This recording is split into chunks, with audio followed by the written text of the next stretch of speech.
Hi there, my name is Nick Nason. I'm an immigration lawyer and owner of Edgewater Legal, a law firm specialising in UK immigration law. Today we're going to be looking at how to complete the online form in a UK partner visa application where you're applying from abroad. So what we're going to do is set up an application form online from scratch, and I'm going to talk you through how to complete it. As we go, we're also going to look at the various requirements of the route, and I'm going to be signposting you to various other resources on our website and the Home Office website, which should help you navigate this process if they are relevant to you. And a quick health warning before we get into the form. We've done our best to ensure that the content of this video is accurate at the time of recording, but if you're watching this sometime after July 2024, when this was put out, then note that the rules and the guidance and the questions on the form itself may have changed by the time that you make your application.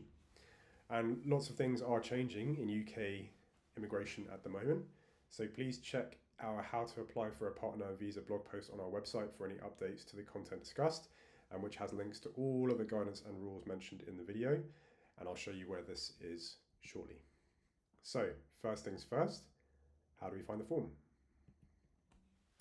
So the easiest way to locate the form is to navigate to the family visas page on gov.uk, and you can see the address in the search bar up here.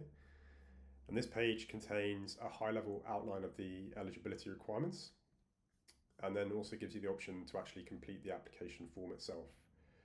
As I said, if you want a more in-depth overview of the route with more helpful links, then you can find this on our how to apply for a UK partner visa post, which is on our website, edgewaterlegal.com. Which I mentioned previously. For now, we're going to complete the form on the basis that a person is applying from outside of the UK. So you can see down here, the application can be submitted from this main gov.uk page. So we're going to press on that. And we're applying here as a partner. So we're going to select that option here. And the first thing you're going to be asked to select is a country to provide your biometrics. And at the current time, so this is July 2024, you have to provide your biometrics, which involves going to a visa centre to have your fingerprint scanned and to have your identity verified as part of the application. This may change in the future, it's likely to change in the future, with the Home Office moving to self-verification of biometrics using an app. But at the time of recording, this has not happened in the partner route. So under the current process, outside of some very limited exceptions, your application is not going to be considered until you've provided your biometrics, even if you've submitted the application online. And so you need to make the application from a country where you're a national or where you are living on a non-temporary basis. And obviously you can't make an entry clearance application from within the UK. So in this application, we're going to be filling out the form on the basis that we're a partner. We're going to be the applicant Anna Aguilar, who's going to be based in Brazil. In our example, we're married to a British national who is going to be Sam, sponsor Sam Seaborn. And we're going to use Anna and Sam as a case study through this presentation. And we're going to find out more about their circumstances as we go through the application. So as Anna is based in Brazil, we select Brazil from the drop-down. And the next question is about whether Anna is able to travel to one of the visa application centres in Brazil, and we're going to assume that she is. So this brings you to a page which provides some, but by no means all, of the eligibility requirements. But if you're looking for more detail on those requirements, then please do have a look at our blog post, which covers the main requirements in some detail in terms of the status requirements and where you need to be, and also the kind of main criteria for the route. So you see the minimum income requirement, relationship, English language, accommodation, and the character suitability requirements, and goes through each one with some helpful links to other guidance. So do have a look at that if you're struggling with the kind of overall conception of whether you meet the requirements. So at this stage, we're going to assume that we're eligible to apply for this visa. And so we're going to press apply now. And this moves us through to the application proper, where the first thing that you're going to be asked to do is to register an email. And this is the main way that the Home Office is going to be communicating with all applicants during the process. And once you've entered your email address, you should get an email that looks like this, with a link to the online form just here. And so once you've entered the email, you'll move on to the application proper, and it will take you through each question where you provide the information required. And because a lot of the information you'll be asked to provide is fairly straightforward, like phone numbers, passport numbers, I think there's not a huge amount of value in this presentation in you watching me type this out. So we have navigated to a section of the form, or a form that we've already completed. And what you can see here is when you complete each section of the form, you come to a summary page where you can check what you've entered all the answers. And what you can see here is all of the answers we've entered to the questions that are asked in this section. So the main section where you're asked the most amount of detail is this application section number 2. So here are all the answers that we provided. And what we're going to do is we're going to go through this and pick out a few questions where we often get questions from clients, or which we think you probably want to be aware of before filling out the form. So first things first, the name. So firstly, it sounds obvious, but the you in this application, where it says you, means the applicant. So the person who's applying for the visa, not the person who's based in the UK, the sponsor, or the person sponsoring the application. So this name, so Anna Aguilar, should appear as it does on Anna's passport or other travel document. In terms of other names, if you've been known by any other names, then you need to enter these here. In this example, Anna was married before, so was previously known by the name of her previous spouse, Ana Fernandez. In terms of relationship status here, you can see that we've entered unmarried partner. So here Anna is applying as an unmarried partner, but you can also use this form to apply as a married person, someone in a civil partnership, or as a fiance. In terms of the address, so you have to provide a kind of physical address. It's pretty rare to get physical posts sent by the Home Office these days, and almost all applications we see involve communications from the Home Office via email. You can see as we keep scrolling down, you have to provide details of how long you've lived at the address and the ownership status. We've got here a question about national identity cards. As you might expect, you have to provide the details of any national identity cards held, as well as your passport, and also any other nationalities. So here Anna is also holding Argentinian nationality and is providing the dates that she's held that as well. Okay, so in terms of the date that you plan to arrive in the UK, you're asked to provide a date of planned travel. And so some points to note on this as we go into the question itself. So it says here that this is important because once your application has been approved, you'll have 30 days to arrange travel to the UK. But since the pandemic, the Home Office has been granting 90 days, which is obviously significantly more flexible. So that's once you get the decision in the case, in the application, the Home Office has been giving you 90 days, a 90-day period in which to enter the UK, not 30 days. And you can see that this is also confirmed when you open this, why is this information important? So it says the visa will be valid for entry to the UK for 90 days. So that doesn't mean that you only get 90 days in the UK. That means that you get 90 days to enter. And after you get to the UK, you then have the normal 2.5 year period on this route. So when you enter this date, you can just enter the month. So here Anna's not sure of the date, the exact day that she would be arriving in September. And so you should bear in mind that the time it's going to take for your application to be processed. But if you put in a date of travel in 1 month's time, for example, but the application takes, let's say it takes 3 months to be decided, the application is not going to be refused because of that. The Home Office will usually just grant entry clearance from the date of decision. But if you put in a date of travel in 3 months' time, but the decision only takes 1 month, then your grant of entry may not be until the date you've entered in here.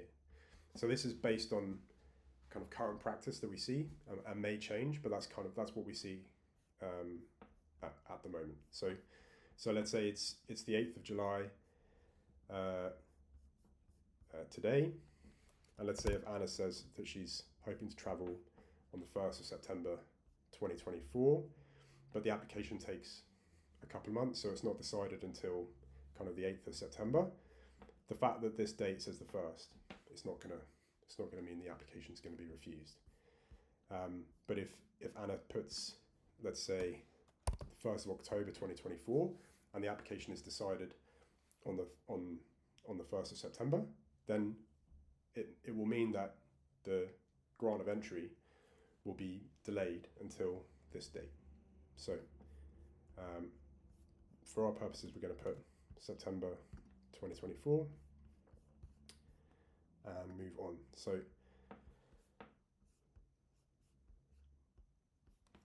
next questions are about the languages that Anna speaks, and she has asked questions about the English language requirement. So there's an English language requirement you have when you make a partner visa application, and the way that Anna is meeting the requirement is using her degree, which is taught in English, and that she'll need to provide certain evidence of. So there are other ways to meet the English language requirement, which is set out in a separate blog post, and which we've also recorded a video about if you've got questions about that. So just to take you to that, if you've got any questions about that process, then have a look at this blog post, which kind of takes you through all the different ways that you can meet the requirement and kind of what the documentation looks like. So have a look at that if you are if you're not sure.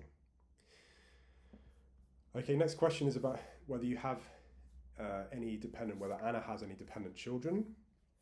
So we're going to state for the purpose of the form that she has one son, Julio.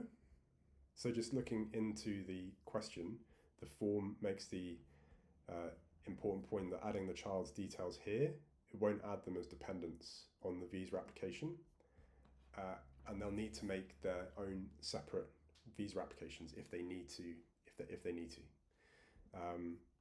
But because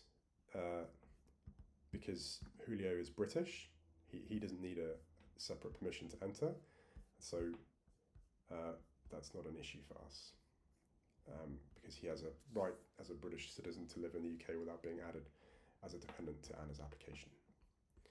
Okay, so you'll see also there's requirements to provide details of Anna's parents, which she's done there. And then the next question, in terms of, do you know where you will be living in the UK? So the question relates to the accommodation requirement, and that's the requirement set out in the partner visa rules to have adequate accommodation when you get to the UK. If you selected no here, you would need to explain why you don't know where you'll be living in the UK. And then you'll be asked to provide details of where you live next. So if you're living with a family member or a friend, and you can see that you will need to provide their details and details of anyone else living at the property. So in this application, Anna and Sam will be living with Sam's mum, Harriet, in London to start off with. And if we were assisting in the application, I'd be recommending that Anna provide a letter from Harriet here, confirming the arrangements that she has sufficient space in the house, along with proof of ownership of the property. So for example, an extract from the land registry, and a copy of her ID, so a scan of the photo page of her passport. And obviously the evidence that you will need to provide in relation to this accommodation requirement will depend on the arrangements you've made.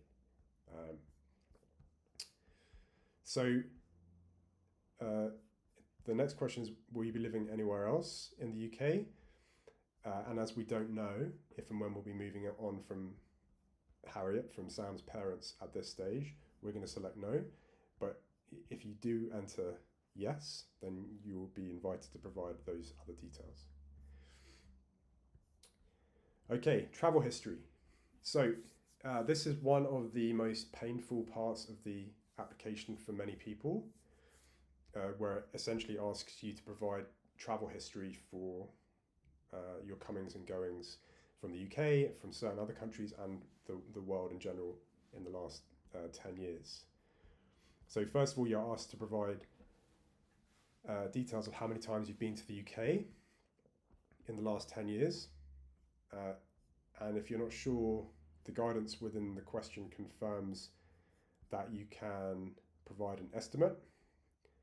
So if we go here, you can see if you're unsure of the exact number, you're invited to provide an estimate. So Anna here has said she's been on 8 occasions to the UK, but however many you estimate, you're only going to have to provide details of the last 3 trips. So these have been for tourism purposes over the last few years.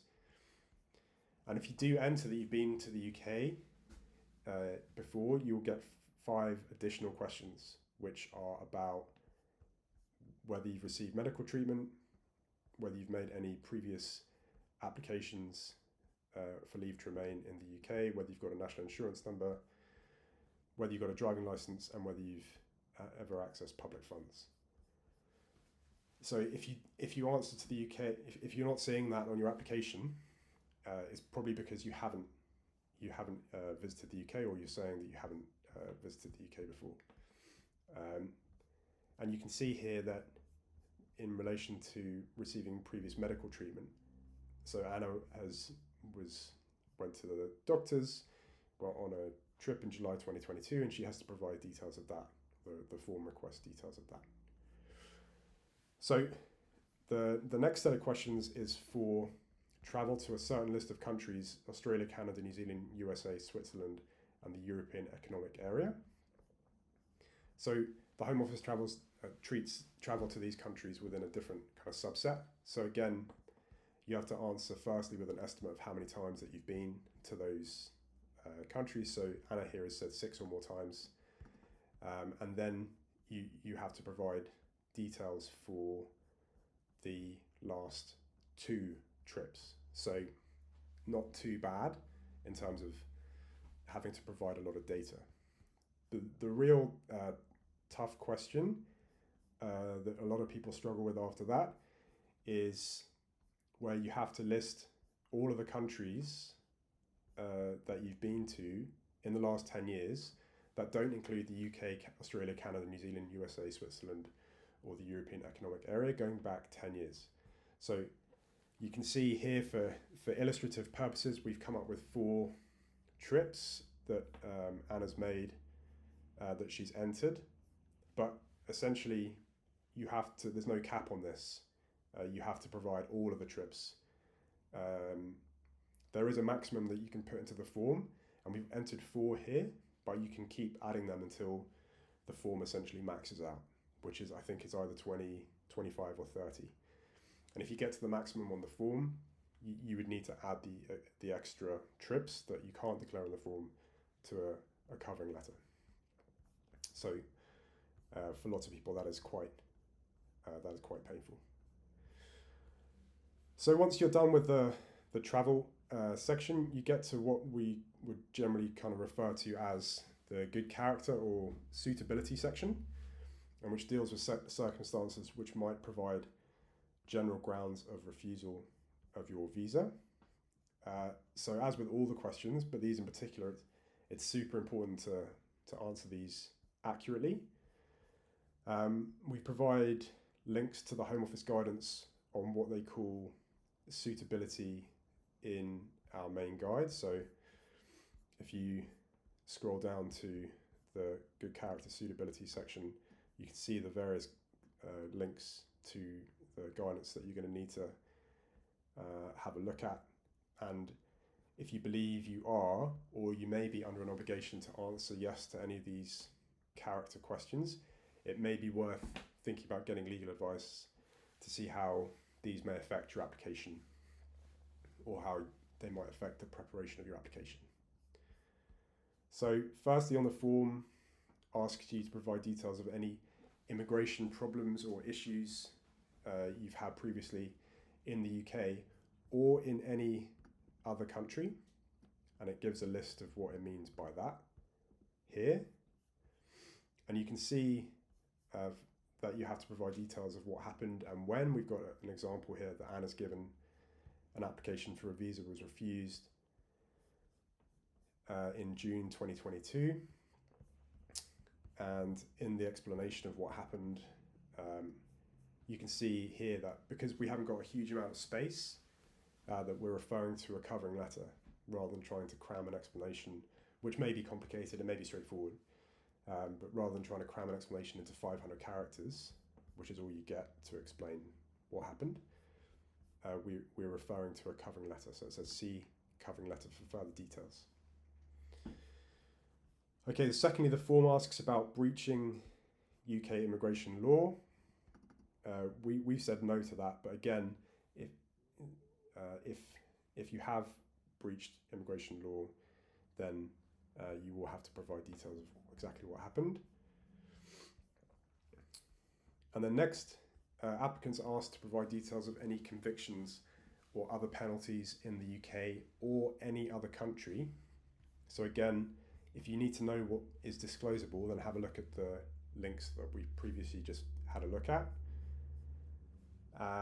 And you can see that we have given Anna a fine for driving without insurance in Brazil, and it gives a kind of, so you can see the kind of what that looks like in terms of the information that you need to provide. Again, we've referred to a covering letter rather than trying to cram an explanation into 500 characters. Next, you're asked about things like if you've been involved in war crimes, supported terrorism. So obviously read through all the guidance, make sure that there's nothing disclosable there. It's unusual, very unusual. I don't think it's ever happened to me to get a client declaring affirmatively to any of these, but obviously make sure you read through and check that none apply. There's a final question here, which is a kind of catch-all regarding character. Again, so it says basically if there's anything else that you want to disclose that you'd like us to make us aware of. So again, you need to read the guidance carefully to make sure there's nothing that you should be disclosing there or you need to disclose. Okay, and there's a question about employment organisations, which is it's about whether you've previously worked in certain kind of institutions within other countries, so armed forces, government, intelligence services, stuff like that. So we're going to say no, but if you did work, for example, in the intelligence services, you need to provide details of that in the application form.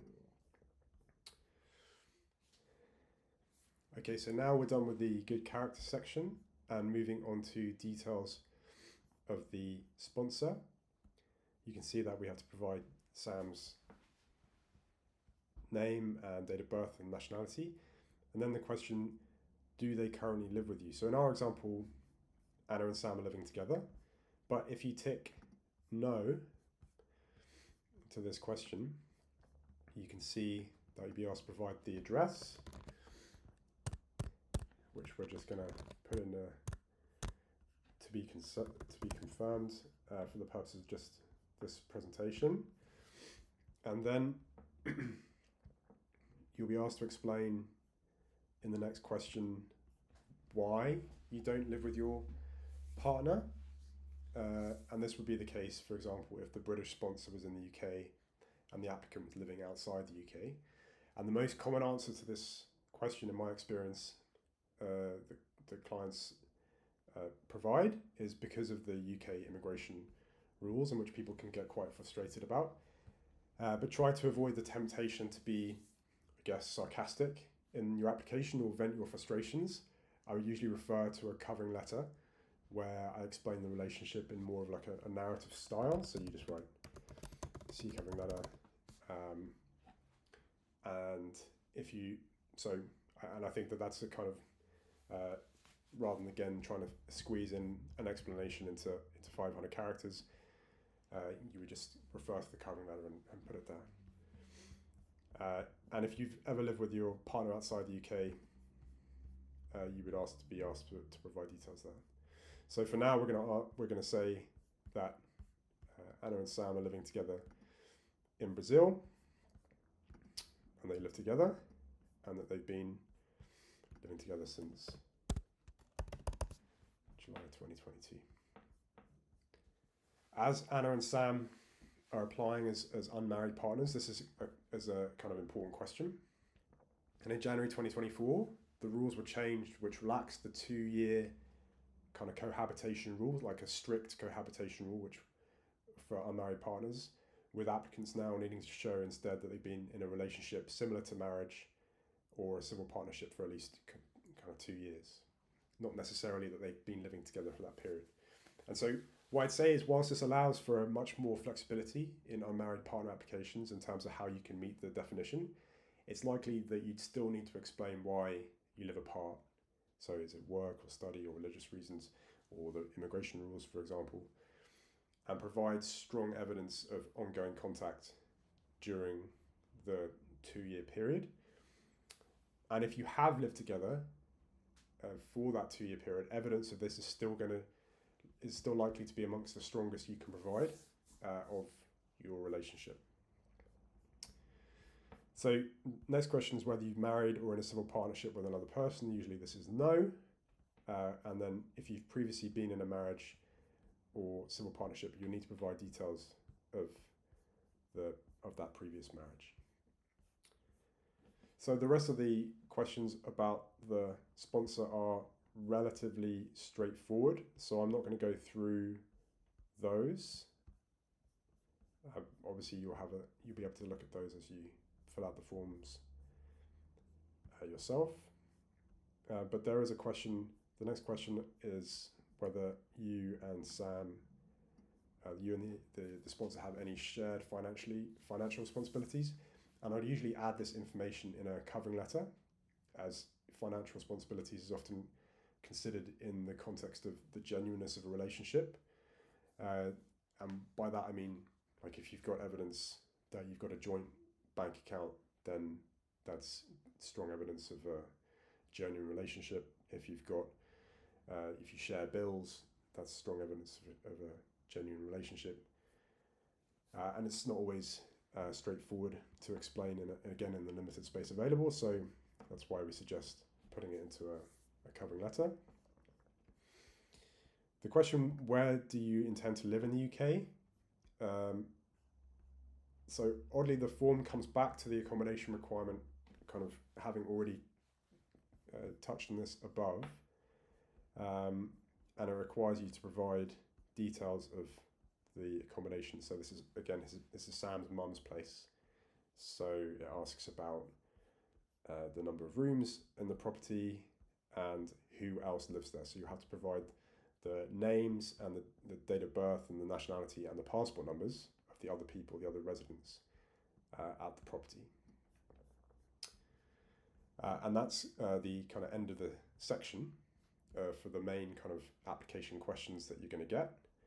And you can see at the top of the form the other sections that need to be completed. So the finance section is the minimum income requirement documentation. And that's where you enter the details of how you meet the requirement for the minimum income. And that's what we're going to move through to next. So before we move on to the minimum income requirement section, just wanted to say that we are big fans of people being able to apply for this partner visa without using a lawyer, and are acutely aware of the huge cost involved in this process, and we really don't want to add to that unnecessarily. And that's why you'll find on our website and YouTube channel a stack of other free resources like this one to help with the partner visa process. And if that helps you make your application without needing to pay anyone any more money than you already are, then that will make me and everyone else at this firm very happy. Saying all that, in many cases, either because your situation is not straightforward or the rules are not clear, or both, these resources won't necessarily provide you with all the answers you need to make your application safely.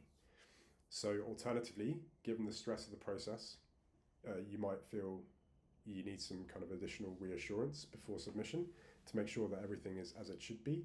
And if you're in either of these two positions, then can I give a quick shout out to our one-off consultation service, where we review your draft form and supporting documents and then go through everything on a Zoom call to make sure it's looking good. So as I say, this is a remote session via Zoom, so we can do this wherever you are in the world. And the service includes a template covering letter, which we talked a few times about so far, the idea of a covering letter, and which we give to you to complete in draft, and which we then get back and review prior to the session, and which we can work on if there's time in the session itself with the rest of your documents.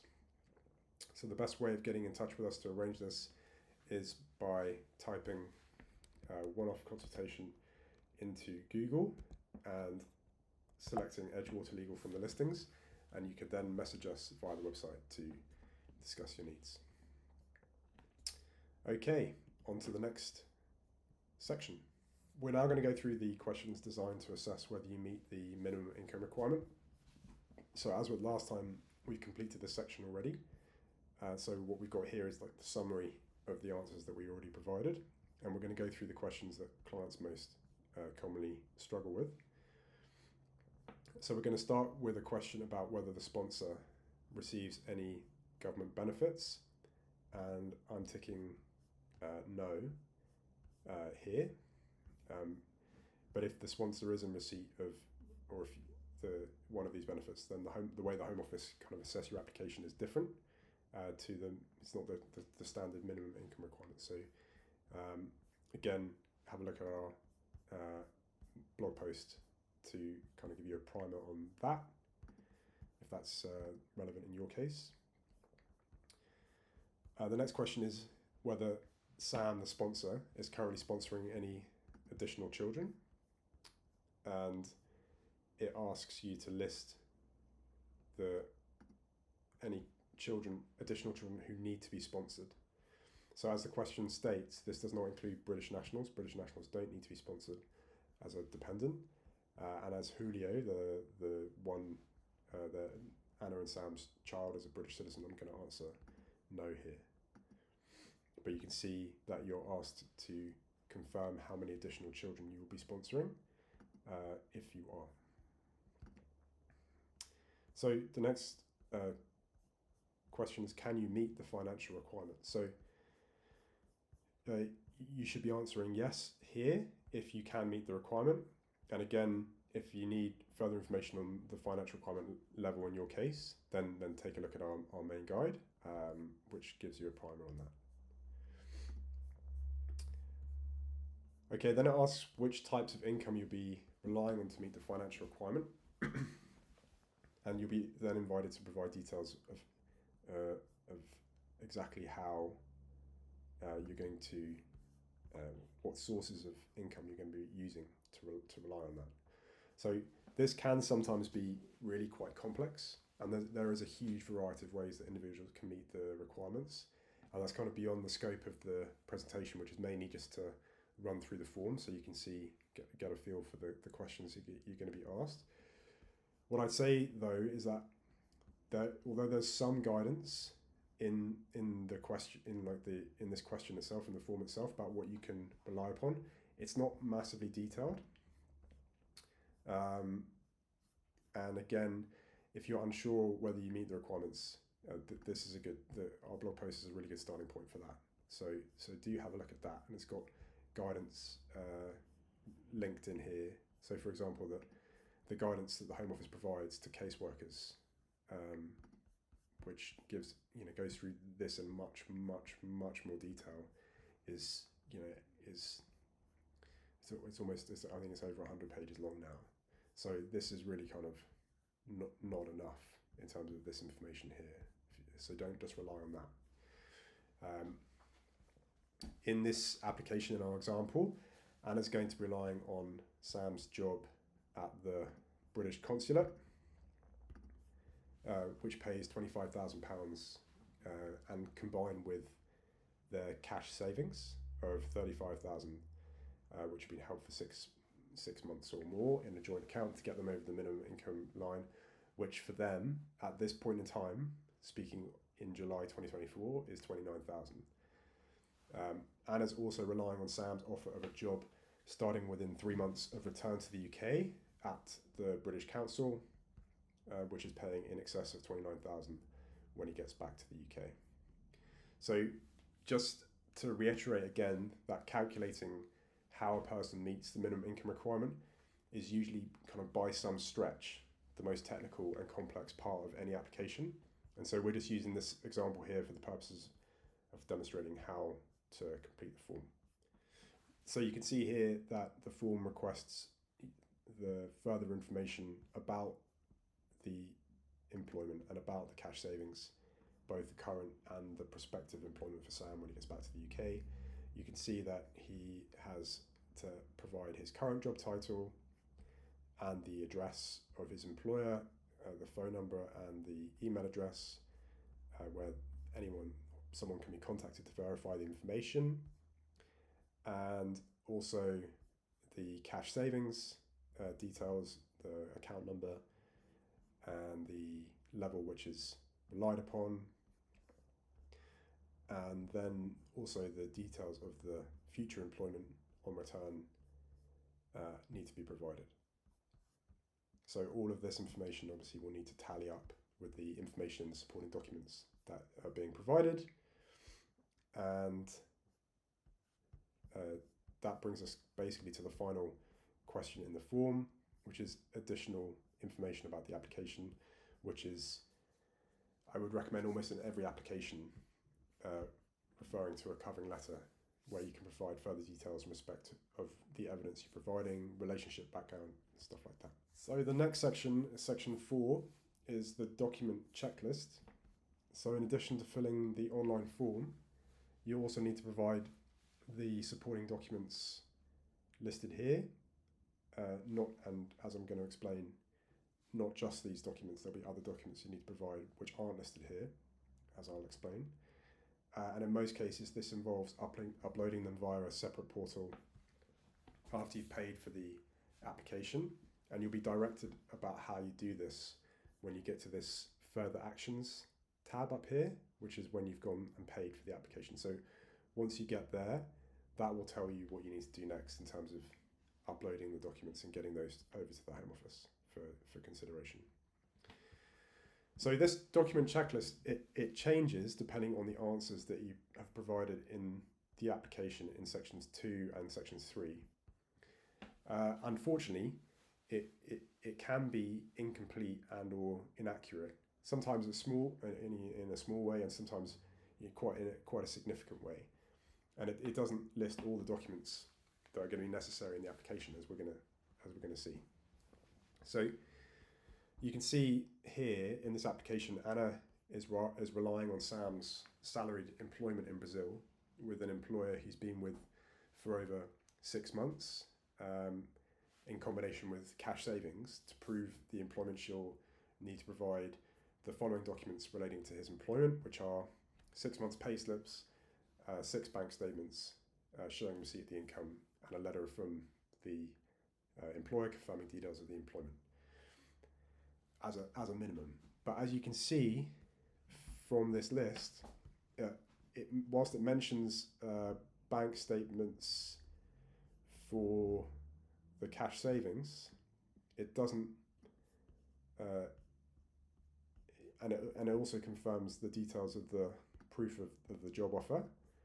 It doesn't list the documents proving employment in this list. And so if Anna basically put her application in and relied on this, if a caseworker came back to her, that's what hopefully they would come back to her and say, look, you haven't provided this. but we see applications which are refused because the correct documents haven't been provided, where a case where it does not go back to the applicant. I think in this case, it's not. I think it must be a glitch with the form, because if you go back to the finance section and you kind of add another, or you change this, do you want to add a previous job from within the 12 months? Once you've entered those details, when you come to the document checklist here, the requirements then are here. But for some reason, because for some it's not clear why, it looks like there's some coding going on here, but this is just a kind of example of where the Home Office is, in its attempts to try and make things easier and more straightforward for applicants, arguably is quite, this is going to be a big deal if someone relies on this and they put their application in without putting that evidence in. It's going to cause delays, possibly refusals. So just to make sure that everyone's aware of, don't just rely on the document checklist.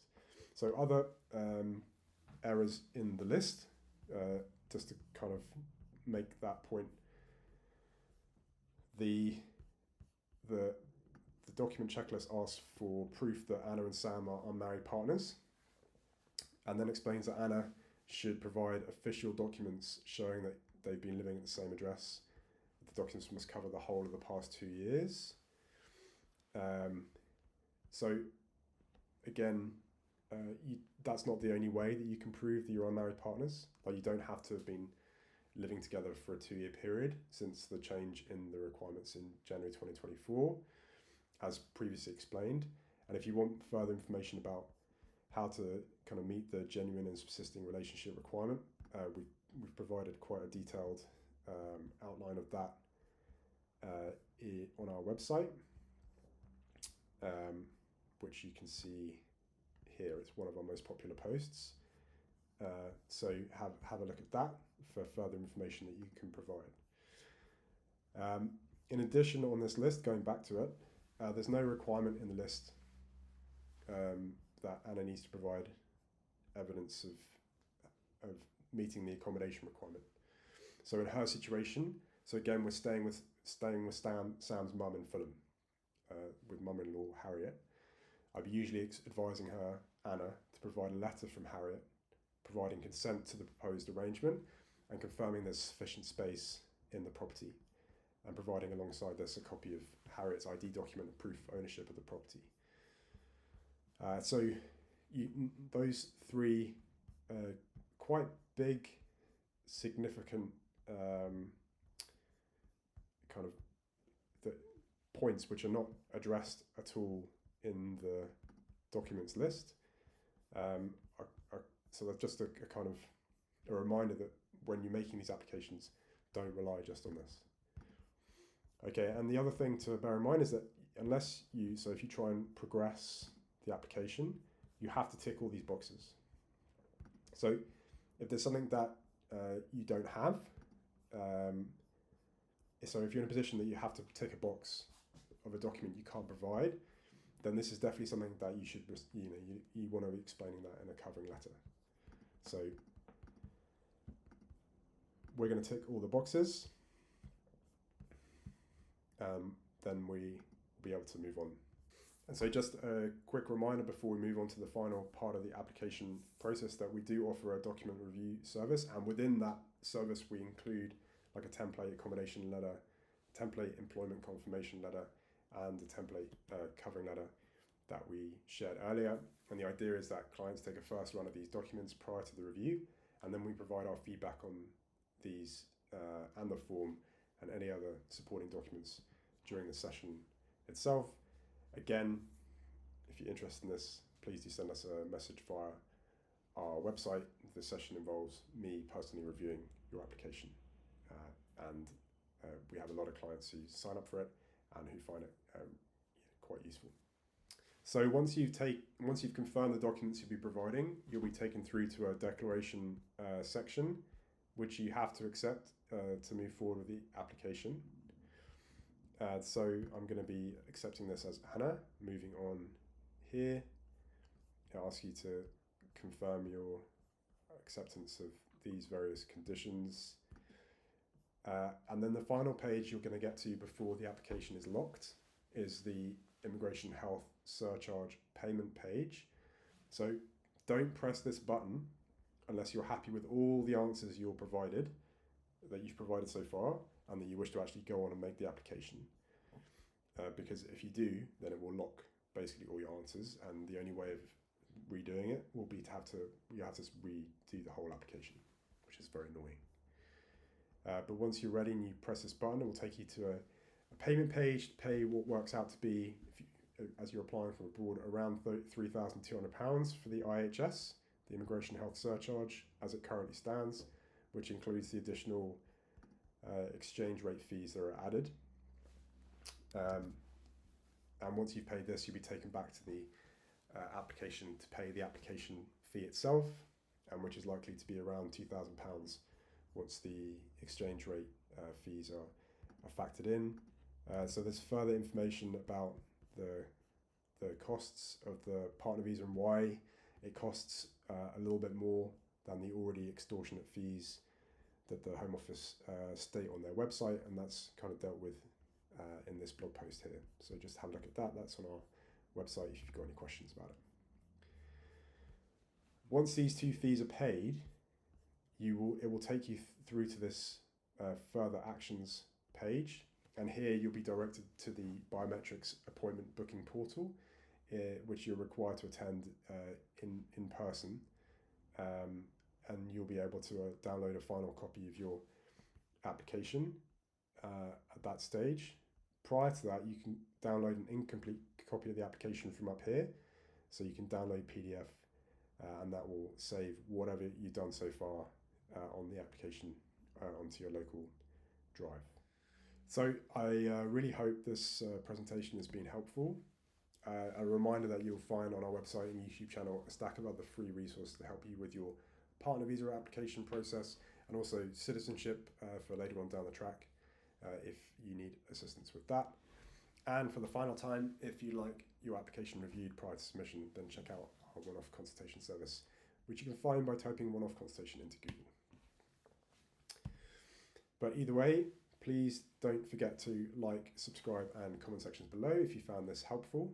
And thanks very much for watching, and best of luck with your application.